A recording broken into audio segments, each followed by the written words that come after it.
Olá, meu nome é Mariana Guel, esse é mais um vídeo do canal Monetizou e hoje eu vou falar sobre ela, polêmica reforma tributária, que foi aprovada agora na Câmara dia 7. Eu vou falar as mudanças promovidas pela reforma, então fica até o final que hoje o vídeo tá bom.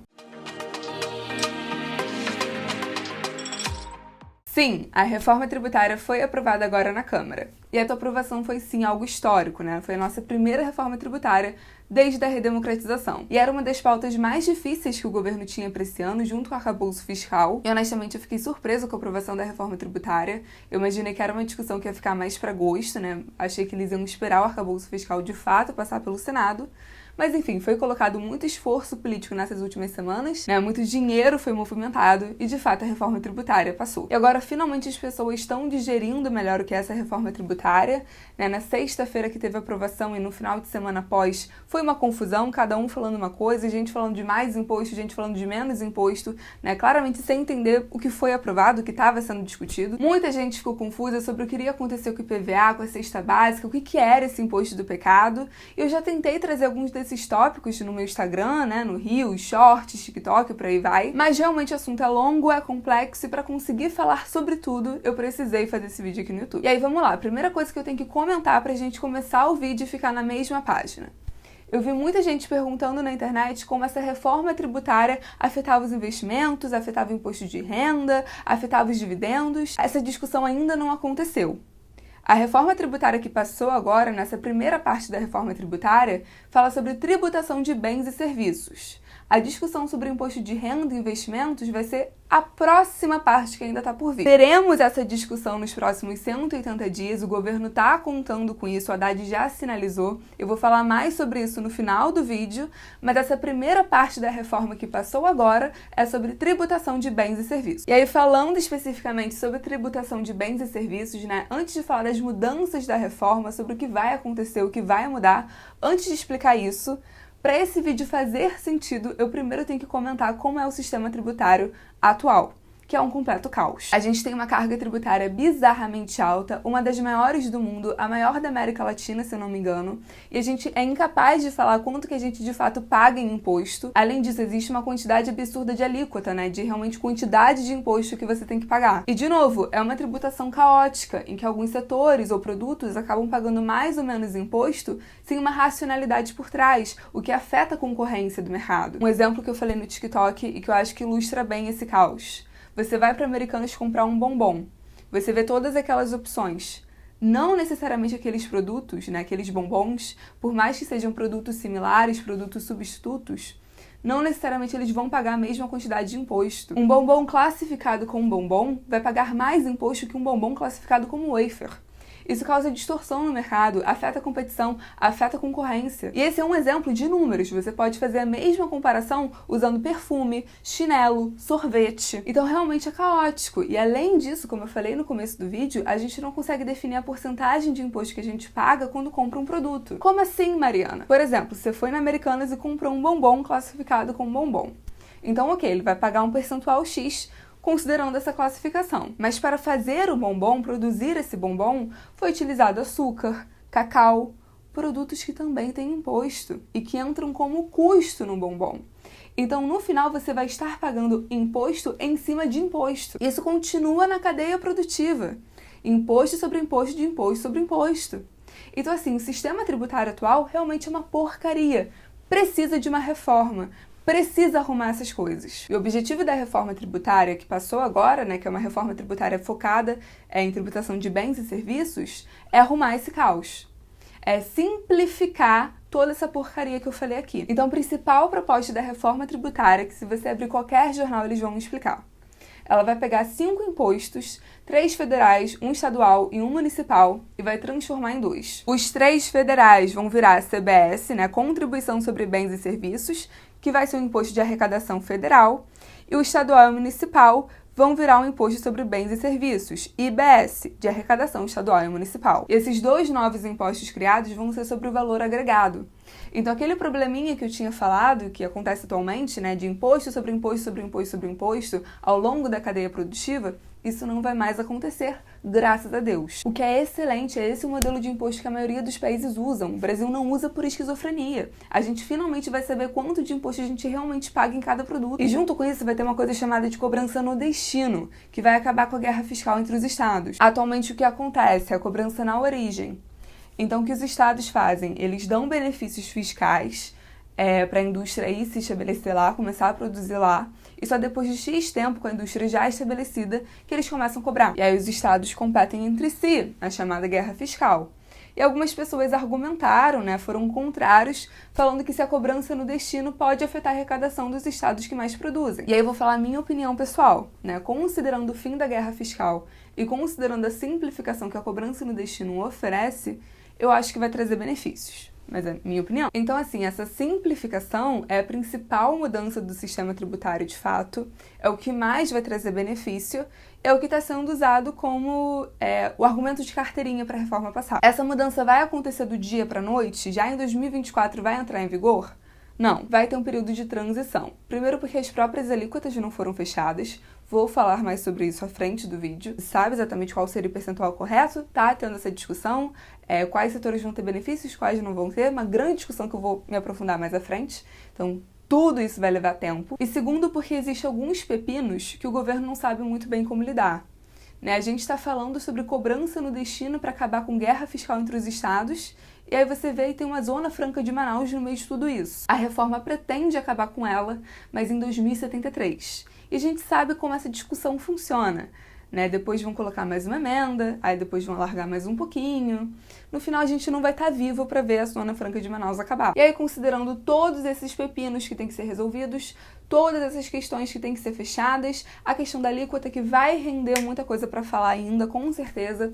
Considerando tudo isso, foram estabelecidos 2 períodos de transição. O primeiro é o mais curto, de 8 anos, da transição de tributos, que começa em 2026, ano eleitoral, e vai até 2033. E outra é chamada transição federativa, que tem 50 anos, que vai ser entre 2029 e 2078. E o objetivo seria permitir a manutenção dos mesmos níveis de arrecadação para a União, estados e municípios. Então, sim, vai ser um processo longo, vai ser um processo que vai demorar, e vai render muito ainda. Além dessa questão da simplificação, né, desses 5 impostos que vão virar 2, né, além disso, que eu acho que é o ponto mais consenso na reforma, né, todo mundo deve ter uma opinião de que o sistema tributário brasileiro tem que ser simplificado, imagino. Além disso, do período de transição, que realmente vai ser um período longo, além dessas questões, tiveram pontos mais sensíveis nessa reforma e que ficaram mais pontas soltas, e que eu entendo que são mais criticáveis. O primeiro ponto é o chamado imposto seletivo, também conhecido como imposto do pecado, que eu acho que a grande questão é que a forma como ele foi descrito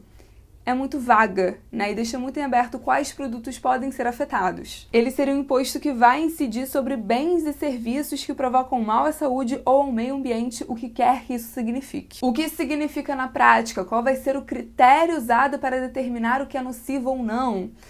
Quanto vai aumentar? Esses detalhes a gente não sabe. Tem gente falando que o principal foco é cigarro e bebida alcoólica. Gente já falando que não, que carro poluente também vai entrar. Gente falando que comida com muito sódio, fast food, refrigerante pode ser afetado. Gente falando que o próprio agro pode ser afetado. É muito vago.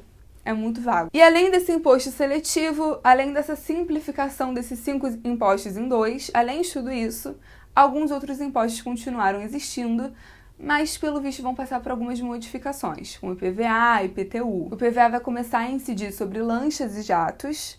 Ah, Mariana, o que você acha sobre isso? Eu acho que não deveria existir PVA.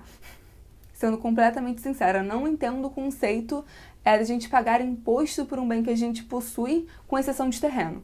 Não entendo o conceito. Mas aqui é Brasil, então no lugar da gente puxar uma discussão se ter um IPVA faz sentido, né, se o pessoal que tem automóvel deveria pagar essa porcaria, a gente simplesmente decidiu expandir para jatos e barcos, né, lanchas que seja. E aí ignora-se o fato que, na prática, tributar bem de luxo acaba impactando mais a indústria que produz esses bens do que, de fato, os mais ricos. Ignora-se o fato que o impacto real na arrecadação do governo vai ser mínimo, porque, enfim, o discurso é bonitinho, foi o discurso que pegou. Agora, falando sobre o IPTU, na minha opinião, já foi mais um delírio que aconteceu. Posso estar enganada, né? Pode chegar um tributarista, um advogado e comentar aqui no vídeo que faz completo sentido. Se eu estiver errada, por favor, me corrijam. Mas realmente parece algo mais delirante. O IPTU agora vai ser decidido por decreto, não vai passar no legislativo. O que significa na prática? Quais são as regras? Quais são os limites? O que impede um prefeito de simplesmente bater um martelo e decidir a porcaria do IPTU como ele quiser? Não sabemos. Não sabemos. Eu espero que o Senado se ilumine e mude. É a minha esperança, mas... Enfim, Brasil. E por fim, o imposto sobre heranças e doações vai passar a ser progressivo. Né? Já é assim em alguns estados do Brasil, 10 estados eu acho, inclusive no Rio de Janeiro, onde estou gravando esse vídeo. Mas agora vai virar regra. E a gente sabe qual é o impacto real disso.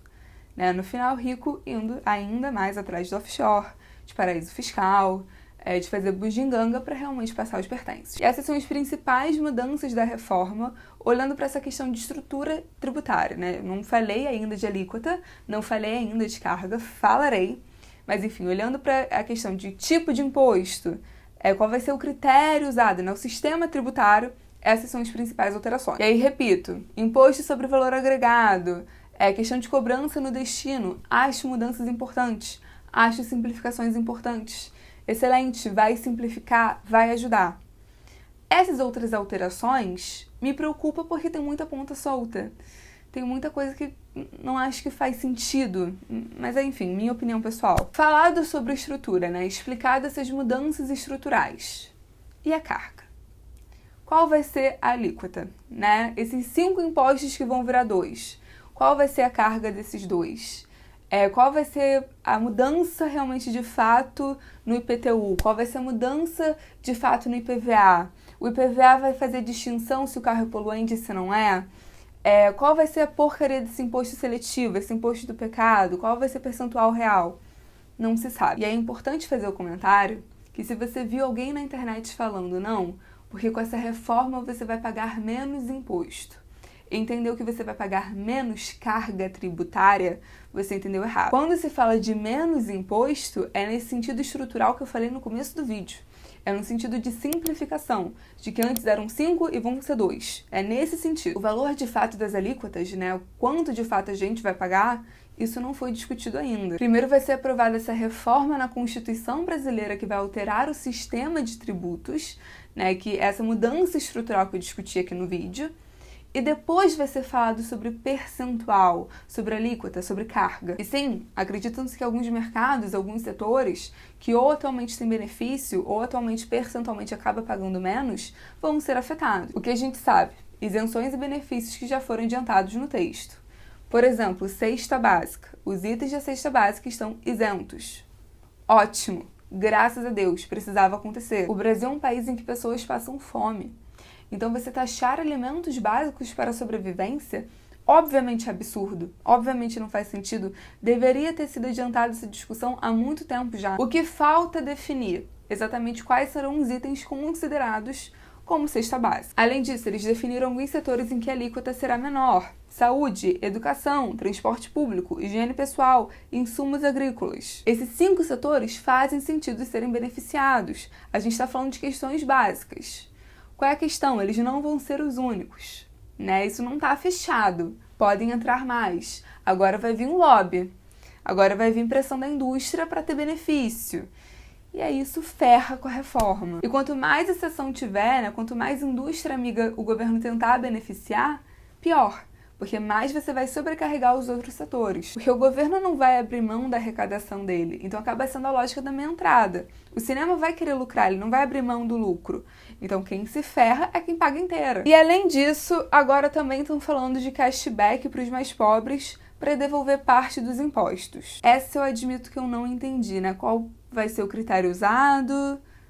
Por que dessa discussão? A gente já tem um sistema de transferência de renda que funciona muito bem. Não entendo por que misturar essas questões, não entendo por que colocar isso numa reforma tributária.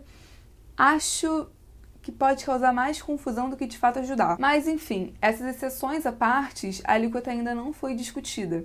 E é óbvio que isso preocupa, né? É difícil realmente avaliar os prós e contras da reforma sim, a gente tem uma noção de qual vai ser a carga. E repito, ainda vai ter um período de transição de tributos de 8 anos que vai começar em 2026, ano eleitoral, em que os dois sistemas tributários vão coexistir. E eles estão falando que vão calibrar as alíquotas de forma a manter a carga atual.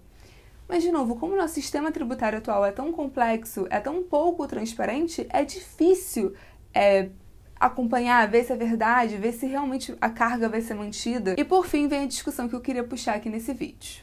Ok, o período de transição para essa primeira parte da reforma que passou agora vai começar em 2026. Então, não vai ser essa reforma, ou pelo menos essa parte da reforma em específico, que vai sustentar o fiscal por todos esses anos.